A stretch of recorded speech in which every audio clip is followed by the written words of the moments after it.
Go straight to Hita, right? OECD. Can you tell us more, right? Because you've been at the forefront of this. How should we think about the principles for blended finance, and share some thoughts around how we can scale and do more in this particular space? Yeah. Thank you so much. Thank you, colleagues. It's really a pleasure to be here. I have to, having seen Pak Luhut here, I have to say something about, first about the leadership of Indonesia in advancing blended finance. Very, very impressive.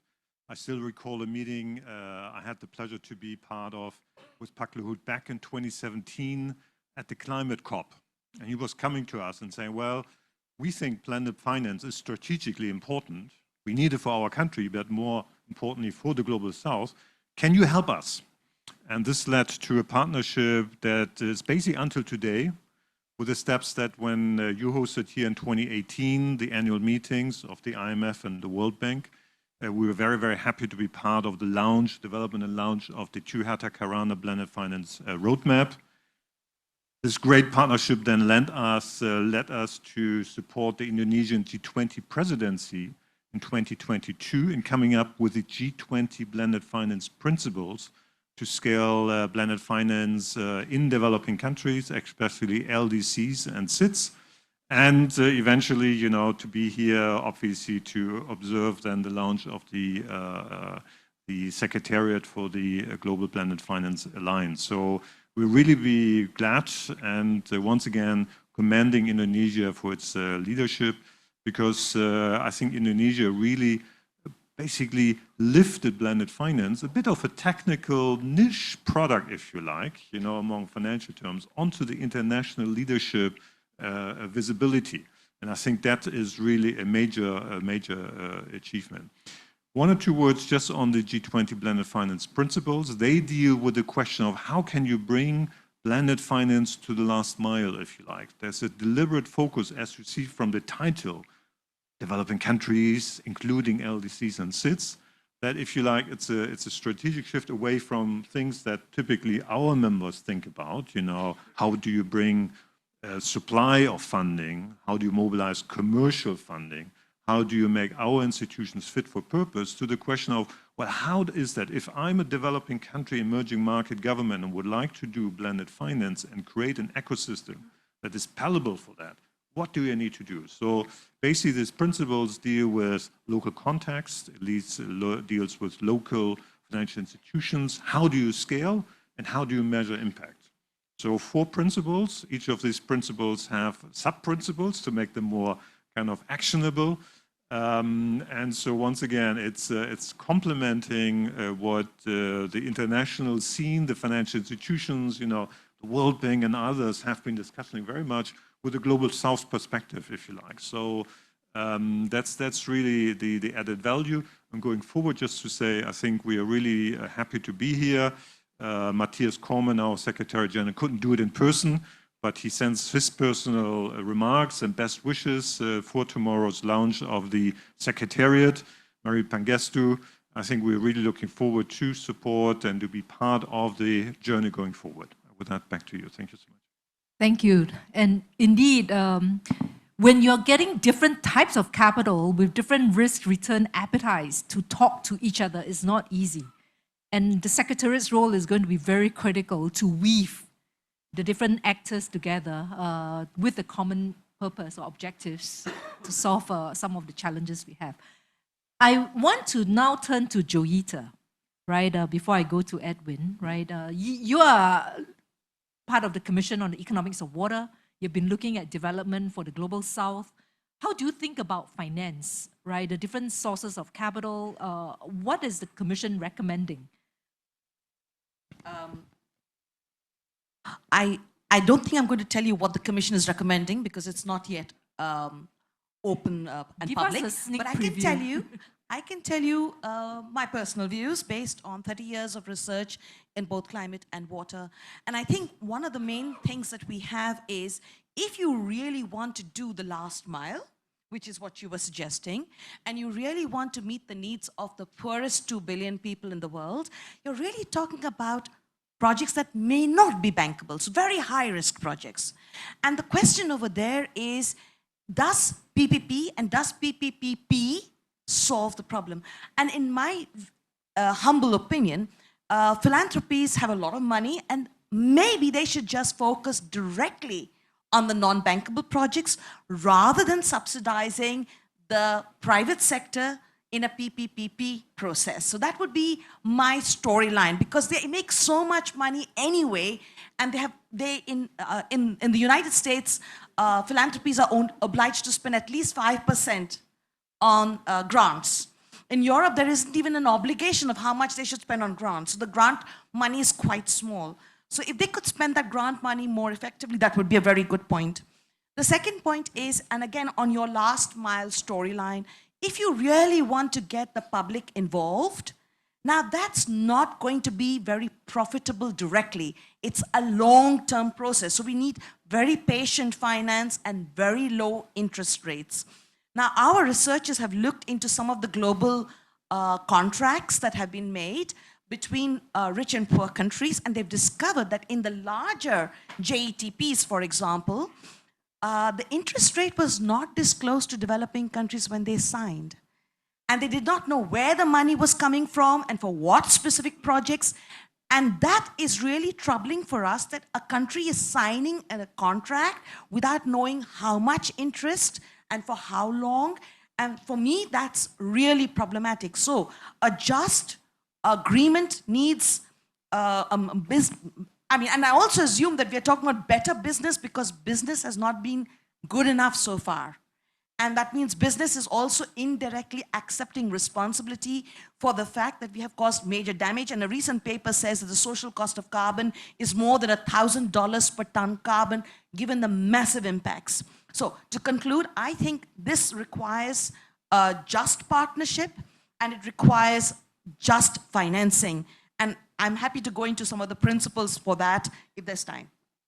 Thank you. And I think this example of the social cost of carbon being more than $1,000 is a very important one, right? Because very often when we think about returns, we don't think holistically around natural capital, social capital, but these are the very ingredients that are important for the underpinnings of healthy societies and economies. Edwin, right?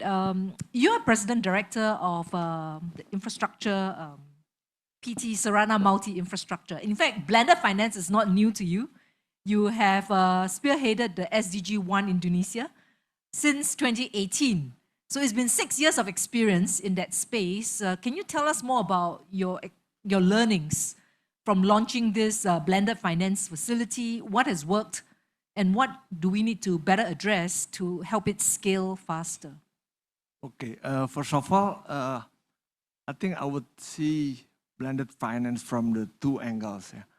First, blended finance that we are providing to public segment, because we are in PTSMI, we are providing finance to local governments. So this is categorized as public finance. Yeah. And secondly, I think the second one is blended finance to the private, to the corporate, to the projects. Yeah. From what we are experiencing within 6 years of establishing SDG Indonesia 1, I think I would reiterate the importance of financing to the last mile, that we are dealing directly with the local government. Yeah. On the public finance front, I think it is important to mobilize finance, yeah, and get the cheap resources, and then extend with so-called standard, yeah, of financing, development finance to local government. And I think concessionality is very important.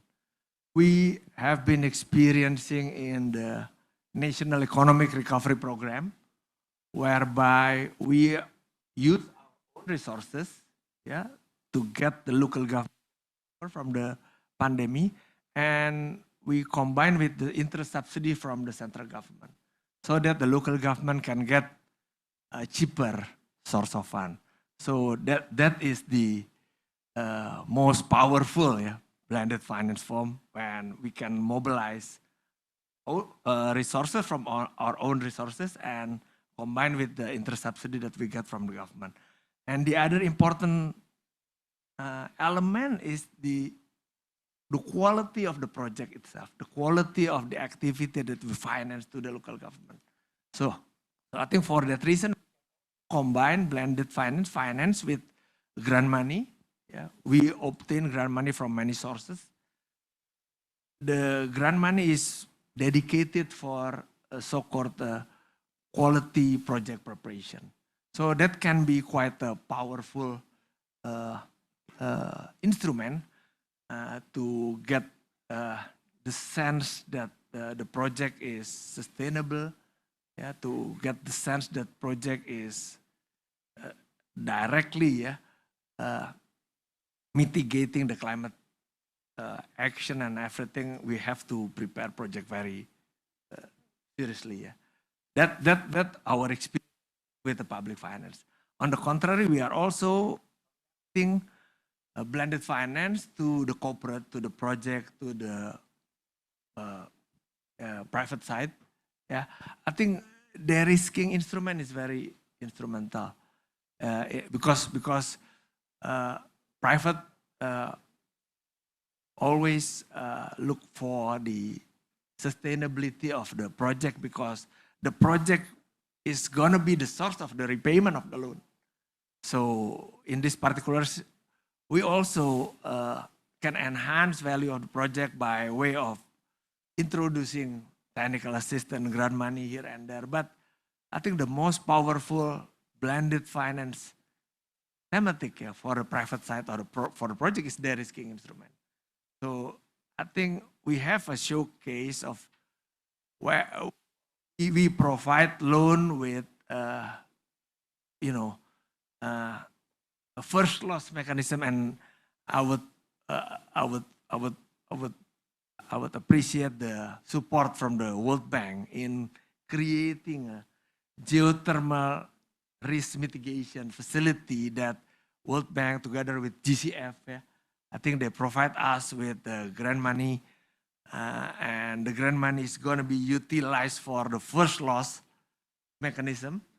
So long story short, I think the first loss de-risking mechanism is, I think, the very powerful, or complementary to the finance that we are providing. Last but not least, we are also, I think with ADB, we are also collaborating in try to create a de-risking mechanism in another way, which is linked to the bond issuance.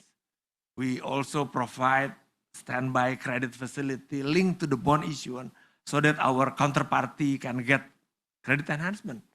So that kind of credit or credit enhancement facility will enable private or our counterparty to get cheaper financing.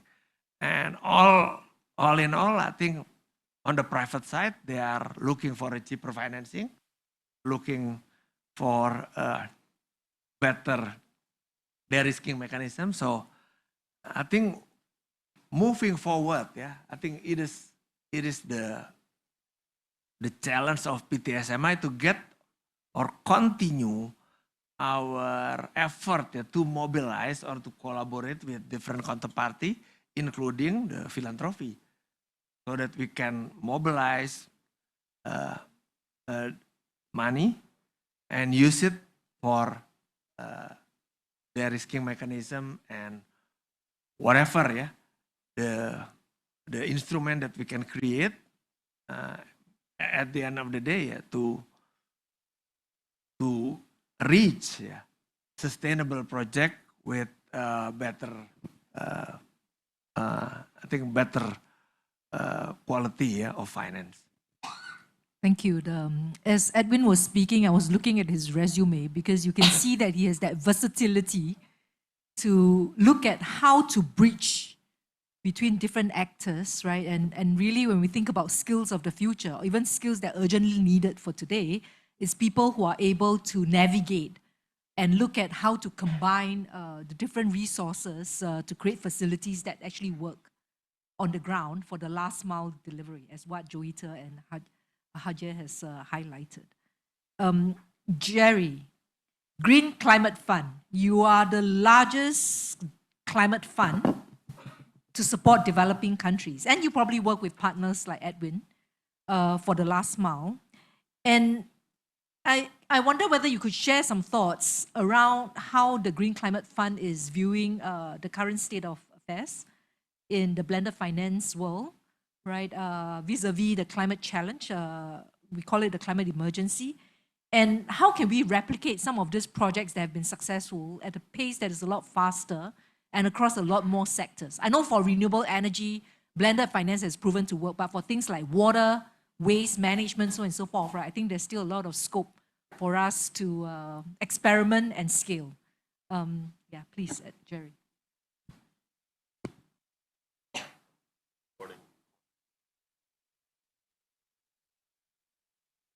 Good morning, everybody.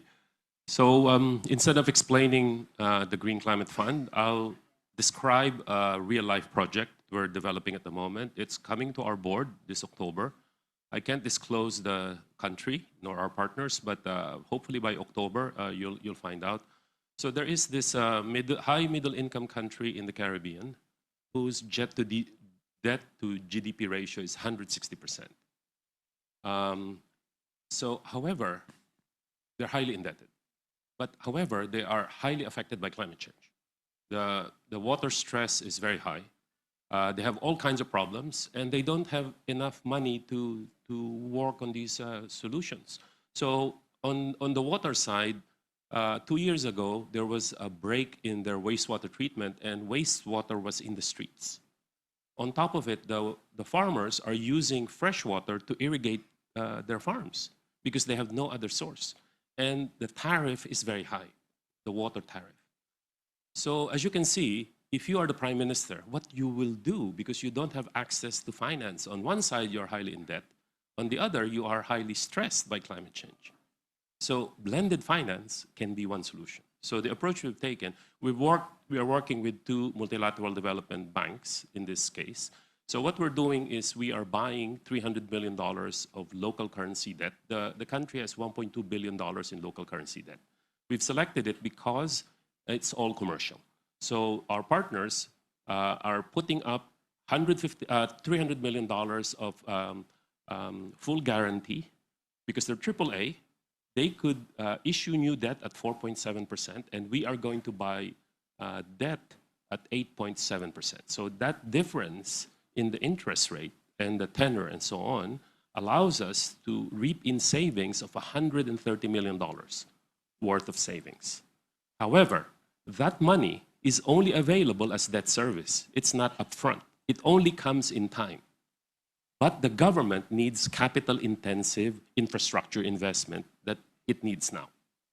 So therefore, this is where the GCF comes in, because we can provide it with 0% loans upfront, allowing the government to use its debt service that it has saved from the debt swap to then pay back our loan. But on top of it, if it is just this is a wastewater treatment plant project. If it's just a wastewater treatment plant project, it is not a very efficient project because the cost is quite high. Originally, the government wanted to get a loan from a foreign Exim Bank donor, but the interest rate was so high and the IMF would not allow them to take more loans. So to allow for more concessionality, because also in this country, the loss of water through the existing pipes was so high. 40% of water in the pipes are being lost. It's called non-revenue water. So it has to also be dealt with. You cannot just supply water without fixing the loss in water. So therefore, this is where the other instruments come in, policy. So the IMF have recently deployed the Resilience Sustainability Trust, 300 million in this country, and it's a policy-linked loan. And our multilateral development bank partners also, their guarantee is linked to policy. We have focused the policy on reducing loss of wastewater as one key aspect. And together, even with the GCF, we then linked our concessional financing. We've added a lot of grants and very cheap loans with the condition that they will reduce water loss. On top of it, for sustainability, we then looked at how the farmers will then be able to use the water in a sustainable way. Because using wastewater for farming is not easy, because it is for vegetables. People will have to eat that. So there has to be some acceptability measures for that. On top of it, the operation and maintenance of the plant. On top of that, we also had to deal with ensuring that the plant itself is not a net emitter, but a net reducer of emissions, not just improving the benefit of for adaptation. So the long and short of it is that because there are development problems and there are climate problems, and I think blended finance can help to do this. There are countries that are constrained by their development constraints by extreme debt, that they are unable now to act on climate. And there are those that can act on climate, but then they are worried of increasing their debt distress. By bringing in both debt, development, and climate action, and deploying blended finance, the government's debt situation is actually not increased, but actually made better. In fact, the net result of it is that the debt profile is getting better, because we're taking away some of their, a large proportion of their local currency debt. On top of it, by the GCF getting involved, we ensure the climate impact. We have ring-fenced the savings, because usually in a debt-distressed country, there is potential in the future that, there's temptation to take from this, the savings that you get from the swap. We have ensured that that is ring-fenced. We have ensured the MRVs of the swap itself. And then we link the policy linkages, both on the guarantee side and also on the IMF RST side. Adaptation benefit that we create by providing water is not lost in losses in the pipes. So I just wanted to say that I think this is an example of where blended finance can be. Now, moving forward in the future, I think we should scale this up. There's not enough de-risking partners to provide such de-risking offer to developing countries, including in particular SIDS. We should band together and come up with an instrument to allow countries like the SIDS to enter into innovative mechanisms like debt swaps. The transaction cost is still high. Servicing these guarantees are still expensive. We can lower it down. There are instruments out there. I know Germany has a debt swap finance. I know Sweden has a guarantee finance. We know USDFC provides an insurance mechanism for this. We need to band together, create a large mechanism.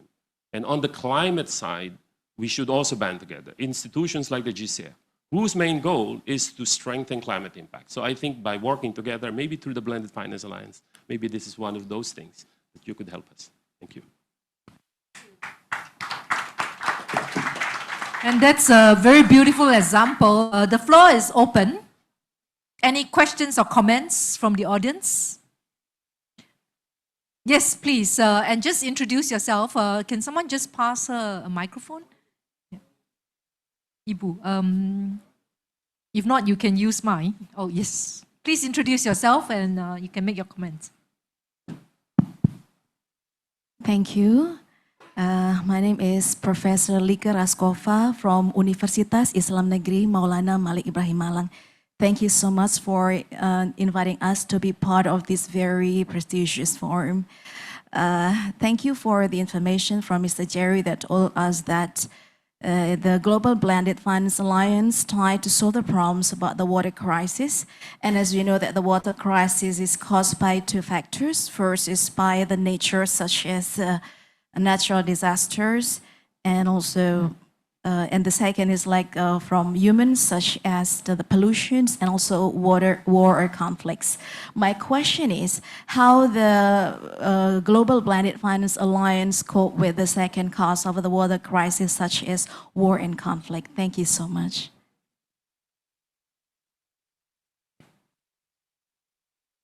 Good question.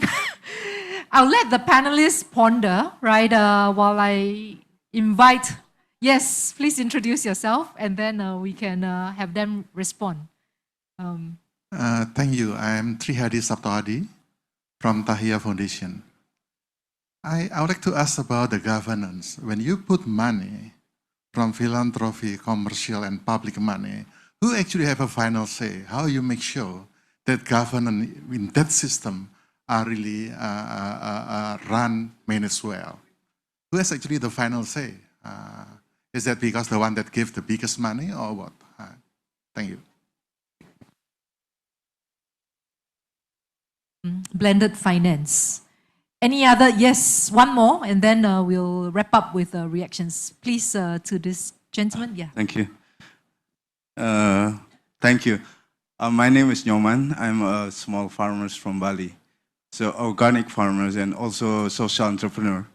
So my question is, we are small and I'm trying to get blended finance, but it's very difficult and I don't understand.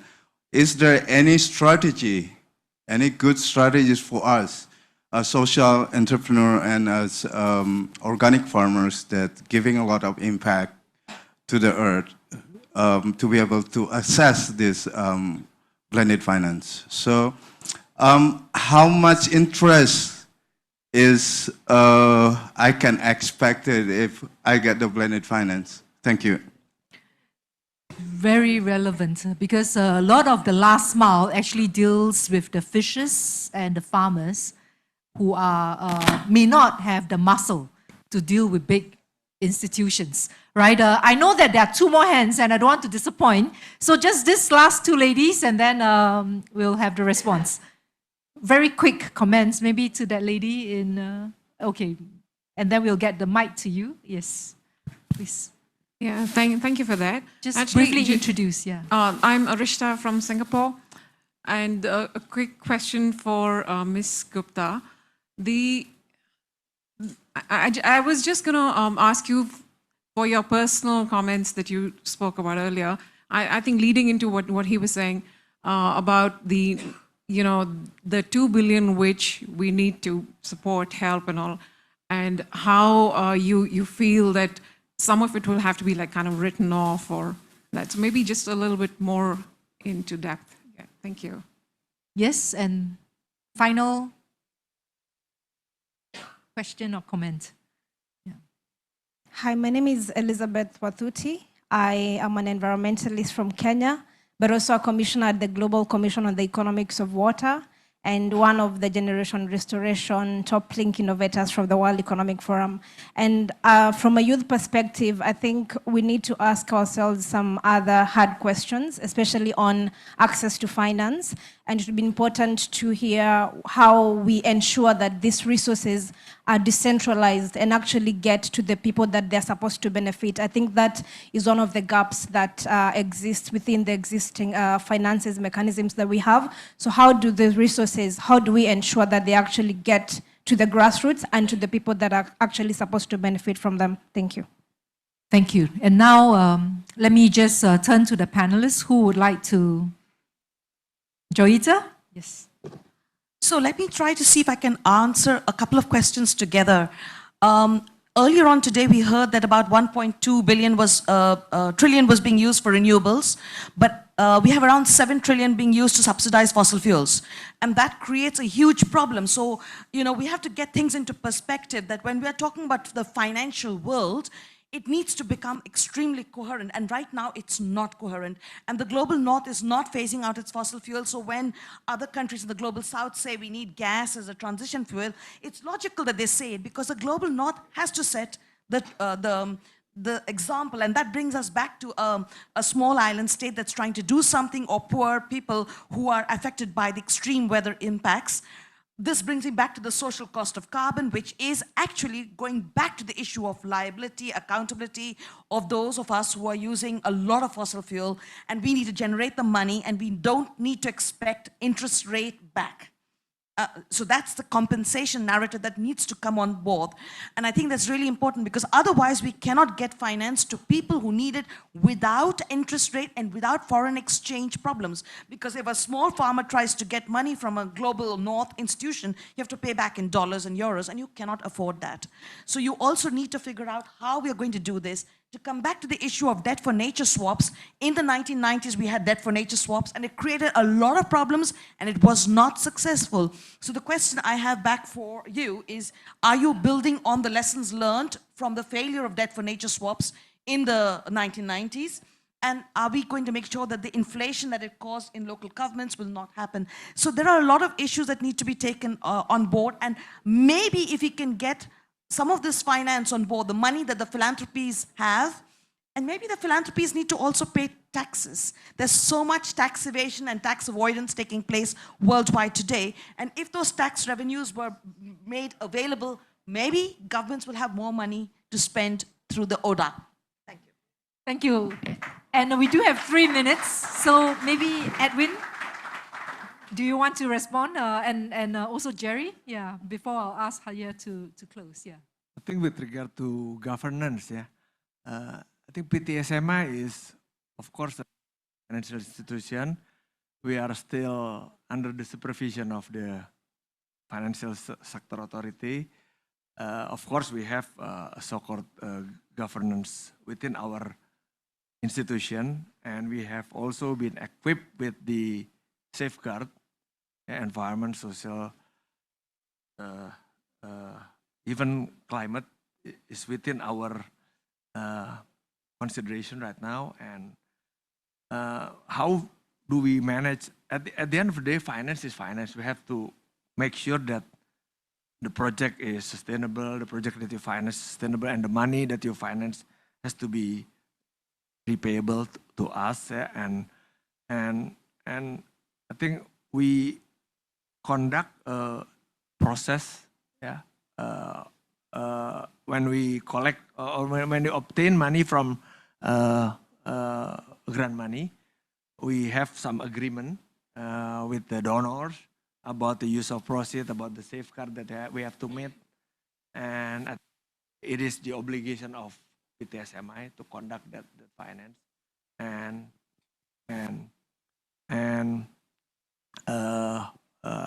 I think that's from our side. Yeah. We stick with the agreement, the MOU or agreement that we conduct with donors, and I think that's with regard to the governance. Thank you. And Jerry? Excuse me. So when the GCF participates in a project, no matter how small it is, the whole description of the project need to comply with GCF policies. We have very high risk appetite for financial risk, but almost no appetite for integrity safeguard risks. That means that, and sometimes our policies are more stringent than our peer.